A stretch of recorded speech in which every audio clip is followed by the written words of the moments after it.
मकर संक्रांति क्या होती है और इसका तंत्र और योग में क्या महत्व है, ये पूछा है भोपाल से गौरव कुमार जी ने। अन्य लोग भी सुन लें।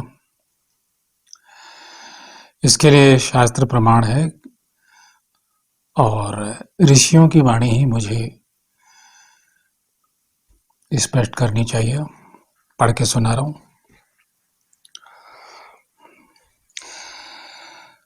संक्रांति, सूर्य जिस राशि पर स्थित हो उसे छोड़कर जब दूसरी राशि में प्रवेश करे उस समय का नाम संक्रांति है। ऐसी 12 संक्रांतियों में से मकर आदि और कर्क आदि 6 राशियों के भोग काल में क्रमशः उत्तरायण और दक्षिणायन ये 2 अयन होते हैं। अब इसके लिए आपको क्या है, ज्योतिष थोड़ा और खगोल शास्त्र कुछ इतना, जितने से कि आपका काम चल जाए। ये जानकारी जरूर चाहिए तो आपकी समझ में आ जाएगी। मैं उन लोगों के लिए कह रहा हूं जो इसके विषय में जानते हैं। इतना। इसके अतिरिक्त मेष और तुला आदि की संक्रांति, विषुवत, वृष, सिंह, वृश्चिक और कुंभ की विष्णुपदी और मिथुन, कन्या, धनु एवं मीन की षडशीत्यानन संज्ञा होती है। एक तरह से 6 ऋतु हैं ये, जो मैंने अभी शब्द पढ़ा है। दोबारा पढ़ रहा हूं, षडशीत्यानन। आप ऐसे समझ लें, अयन या संक्रांति के समय व्रत, दान या जप आदि करने में विषय में हेमाद्रि ग्रंथ का नाम है। हेमाद्रि के मत से संक्रमण होने के समय से पहले और पीछे की 15 घड़ियां, बृहस्पति के मत से दक्षिणायन के पहले की और उत्तरायण के पीछे की 20 घड़ियां और देवल के मत से पहले और पीछे की 30 घड़ियां पुण्य काल की होती है। अब यहां पर बहुत पहले मैंने एक मंत्र शक्ति प्रयोग का जो कार्यक्रम किया था उसमें कहा कि गालव के मत से, सांडिल्य के मत से। अब यहाँ बड़े लोग कहते हैं कि ऋषियों का एक मत नहीं है ना, यहाँ ब्रह्म पैदा होता है कि वो ब्रह्म ज्ञानी त्रिकाल दृष्टि जिनके पास है,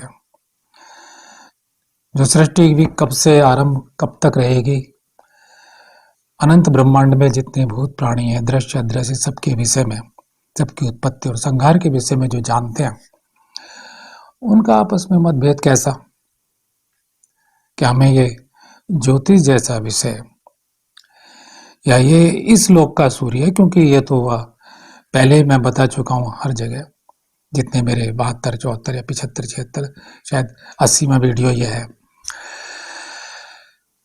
कि ये सूर्य किसी और सूर्य की परिक्रमा,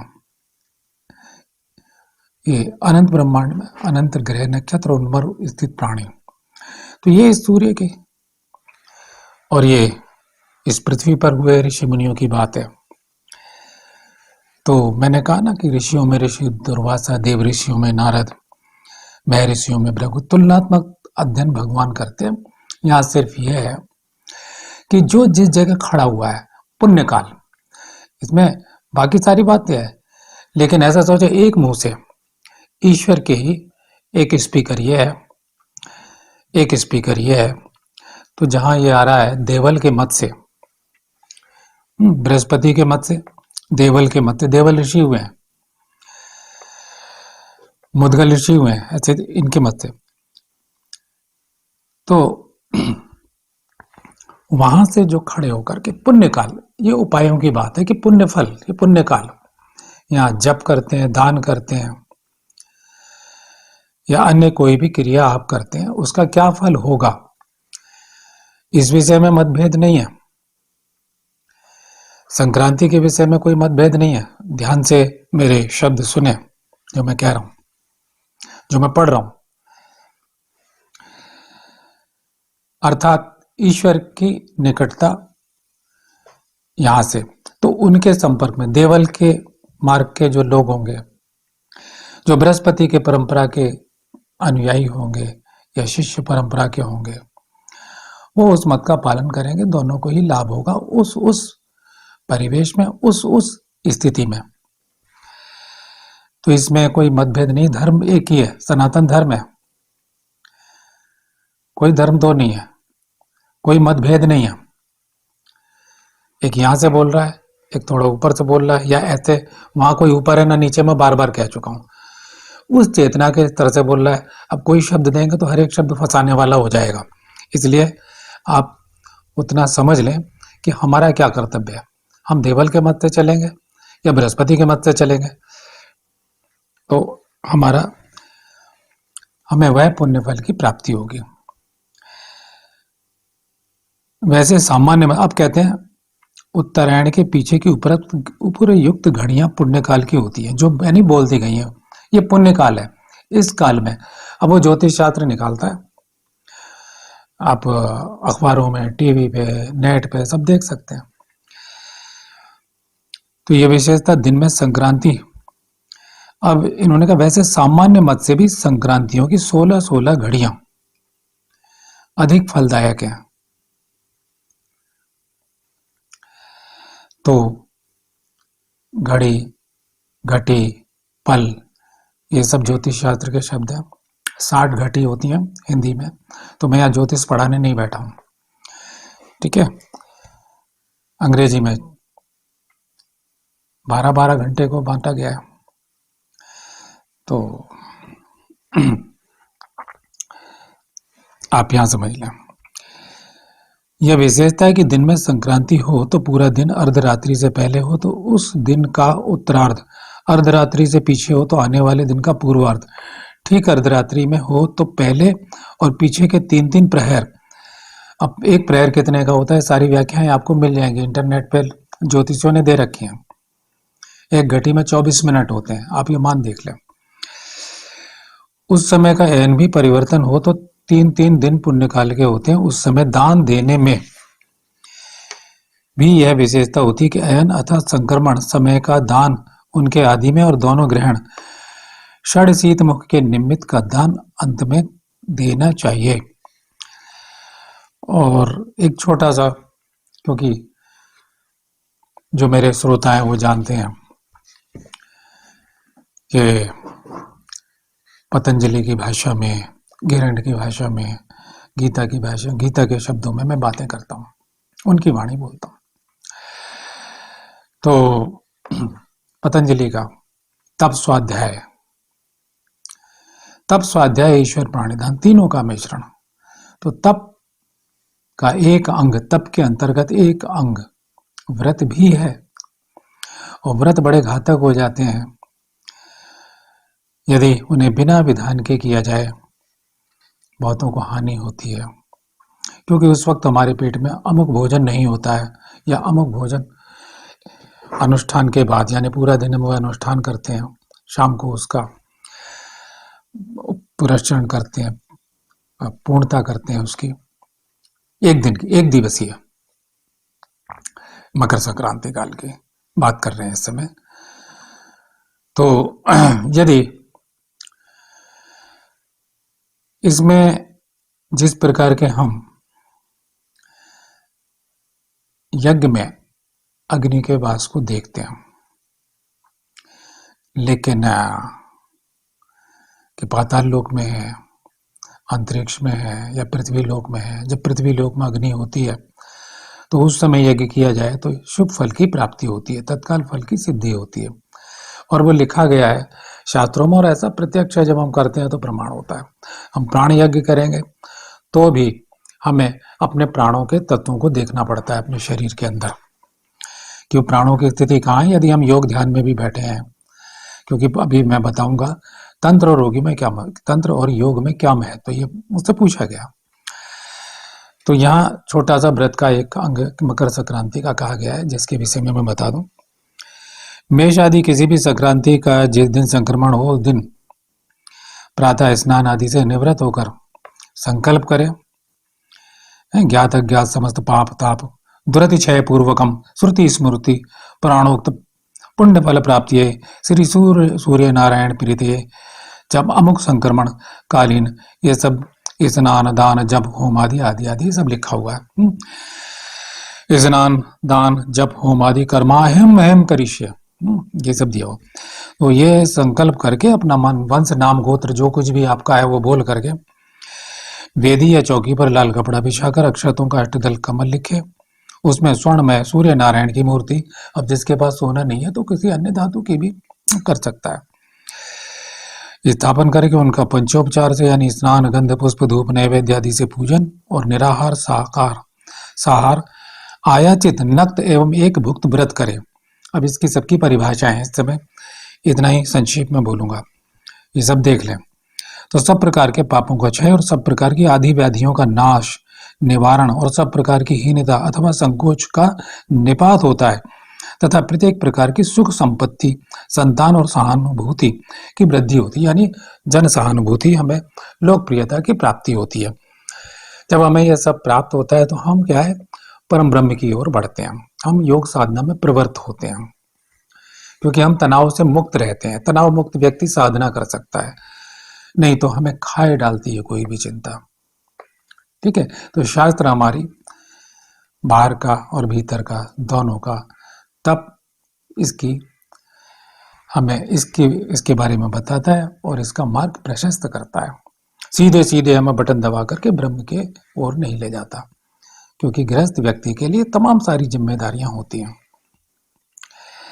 सन्यासी भी आजकल प्रपंचों में फंसे रहते हैं, तो मन को मुक्त करने के लिए यह हमारे 3 प्रकार के तप जो मैं कई बार बोल चुका हूं, जो गीता में कहे गए, और उनमें से ये तप विशेष मकर संक्रांति का कहा गया है, 1 दिवसीय। ठीक, तो संक्रमण पर ये लंबा प्रकरण है, इसे आप शास्त्रों में देख लें, लेकिन मेरे बताने का सिर्फ इतना है, क्योंकि इसमें तिलों का महत्व है। आप तिल है, मूंगफली है, खाते हैं, दान करते हैं, भोग लगाते हैं हम। तो जैसे मैं छोटा सा उदाहरण तिल का हमेशा देता रहा हूं कि तिल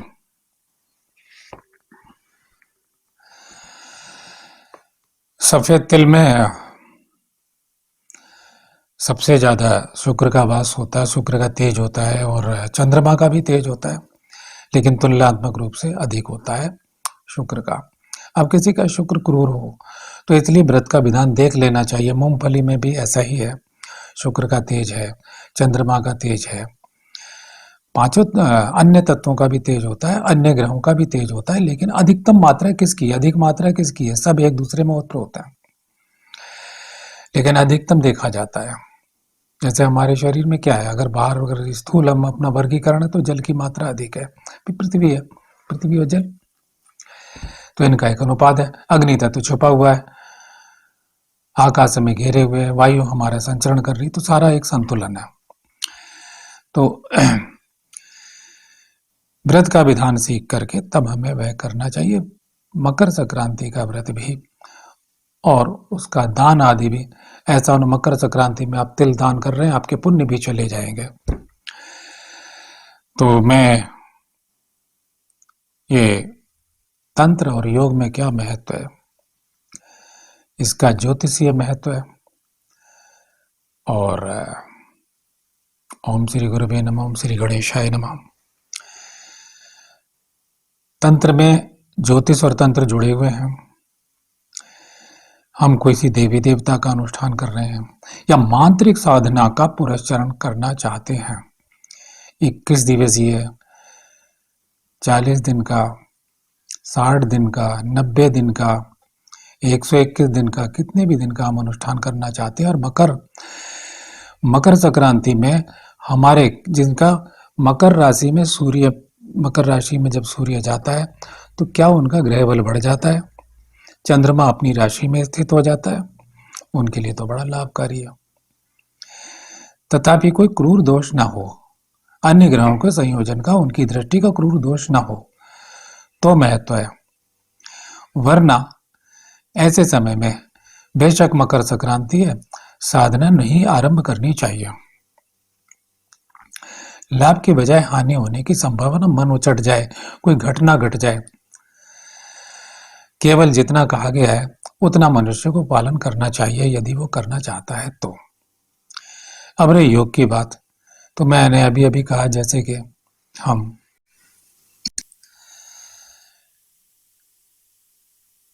छोटे छोटे यज्ञ जब करते हैं तो अग्नि का वास देखते हैं, क्या वो पृथ्वी पर है या अन्य किसी लोक में है। ठीक उसी प्रकार जब योग में हम साधना करते हैं तो योग तो एक निरंतर साधना है। हम अपनी सांसों को, अपनी धड़कनों को, अपनी दृष्टि को, अपने प्रकंपन को, अपनी तमाम गतिविधियों को हर वक्त स्वाप काले प्रबोधे चाहे, यानी सोते और जागते ईश्वर में समर्पित कर देते हैं। तंत्र में भी है कि हम इष्ट देवी या इष्ट देवता को समर्पित कर देते हैं। तब हम बाहर से भीतर, जहां ना भाई भीतर है बाहर, मैं शब्द बोल रहा हूं, बाहर से हम भीतर में प्रवेश करते हैं, लेकिन ना बाहर है ना भीतर है कुछ। जो कुछ है वह शाश्वत है प्रत्येक, लेकिन हम शब्द का एक सहारा ले रहे हैं। तो शब्द से शब्द को शब्दार्थ समझने की और भाव समझने की कोशिश कीजिएगा। तो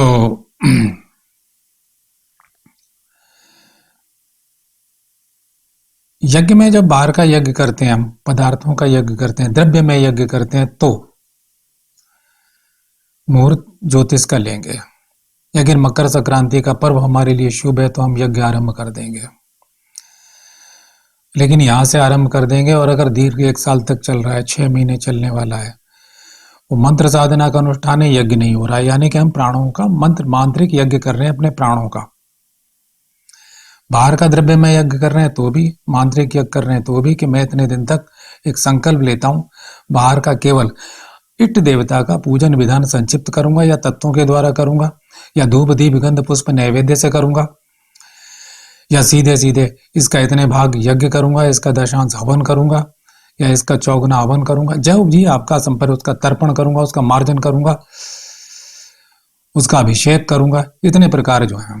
तो इस सब के लिए मकर संक्रांति जैसा कोई पर्व हो, जैसे 6 संक्रांति है बताई गई है। कर्क राशि में भी जब चंद्रमा प्रवेश करता है तो उसकी भी संक्रांतियां बताई गई हैं। वो ज्योतिष वाले समझ लेंगे, नहीं तो ज्योतिष का अध्ययन कर लें थोड़ा तो आपकी समझ में आ जाएगा। तो तब आपका महत्व, यदि विपरीत पड़ रहा है तो ना करें। लेकिन जब आज हमारा शुभ है, मान लिया जाए कि आज मकर संक्रांति में हम कोई भी साधना प्रारंभ कर रहे हैं, लेकिन वो लंबे समय चलेगी, तो जैसे हम अग्नि का वास देखते हैं, तो क्या हम रोज रोज देखेंगे? नहीं, एक दिन देख लिया, लंबा चलने वाला बाहर का द्रव्य में यज्ञ जब चलता है तो हम एक दिन यज्ञ अग्नि का वास देखेंगे। लेकिन अंतराल के बाद बार बार अगर करते हैं तो प्रतिदिन हम अग्नि का वास देख करके, हानि ना हो, हमारा तन मन धन का नुकसान ना हो, तो करते हैं। तो मेरी समझ से आपकी समझ में आ गई होगी गौरव जी, और अन्य श्रोताओं की भी समझ में आ गई होगी जो मुझ में भरोसा रखते हैं कि मैं उनके लिए कुछ ठोस प्रमाणिक चीजें प्रस्तुत करूंगा। प्रश्न का अर्श वाणी का उत्तर दूंगा, यानी ऋषियों की वाणी का उत्तर दूंगा। जो अर्श उसे कहते हैं, एक ऋषि से दूसरे ऋषि परंपरागत होते हुए वे वाणी चली आ रही है, जिसमें कोई फेरबदल, कोई छेड़छाड़ नहीं की गई है। जैसे हम अपने गुरु की वाणी को ज्यों का त्यों, उसमें बिना यथार्थ भाषण, जो हमारे गुरु ने कहा है मैं उसको वैसा का वैसा प्रस्तुत करूं, उसमें अपना कुछ ना मिलाऊं, ये यथार्थ वाणी है। तो ऐसा मैं करूं। तो लेकिन योग में हमने जब भी प्रारंभ किया है, हमारे गुरु ने जब हमें दीक्षा दी और वहां से हमारी साधना प्रारंभ हो गई है,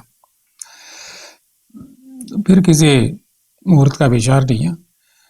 वो एक नियमित समय होगा, निश्चित समय होगा। उसमें हमारी मकर संक्रांति आ जाए तो, जन्माष्टमी आ जाए तो, होली आ जाए तो, दिवाली आ जाए, हाँ वह हमारे लिए अनुकूल बैठ रही है, तो और हमारा मान लो शाम के 5 बजे का समय है और वो कोई मुहूर्त इन पर्वों का रात के 11 बजे पड़ रहा है, 12 बजे पड़ रहा है, तो उस समय में भी हमें अमुक क्रिया में, हमारे धारणा की प्रक्रियाओं, प्रत्याहार की क्रियाओं, जो हमारी क्रिया में जो मंत्र जप साधना है, क्रिया योग की साधना है, अर्थात जो हमारी मुद्राओं की साधना है या जो भी हमारी अंग प्रत्यंगों की साधना, मंत्र साधना के अंगों के प्रत्यंगों की जो साधना हम जो कर रहे हैं, तो उन साधनाओं को हम उस समय में भी करेंगे। जैसे दिवाली है कि ये समय ये पड़ रहा है, लेकिन ये देख लिया जाए कि हमें पता होना चाहिए कि बाहर का जो ज्योतिष और मेरे सांसों का जो ज्योतिष है और जो मेरे तत्वों का जो ज्योतिष है वो क्या अनुकूल है।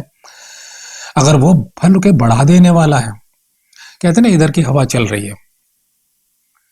जैसे मैं कहता हूं नवरात्रि में क्या होता है, नवरात्रि में ये होता है सारा वातावरण शक्तिमय हो जाता है।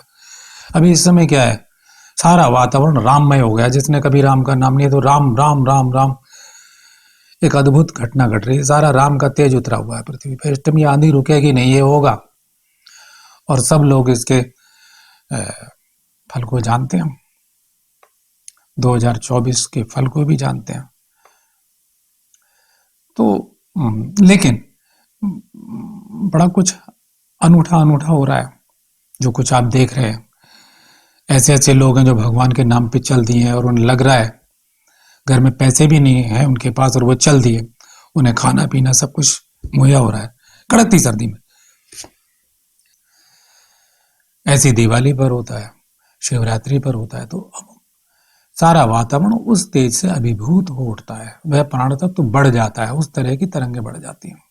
आपके प्रश्न का सीधा उत्तर मैंने दे दिया, आपकी समझ में आ गया होगा और मेरे अन्य श्रोताओं की समझ में भी आ गया होगा। ओम तत्सत, शुभकामनाएं।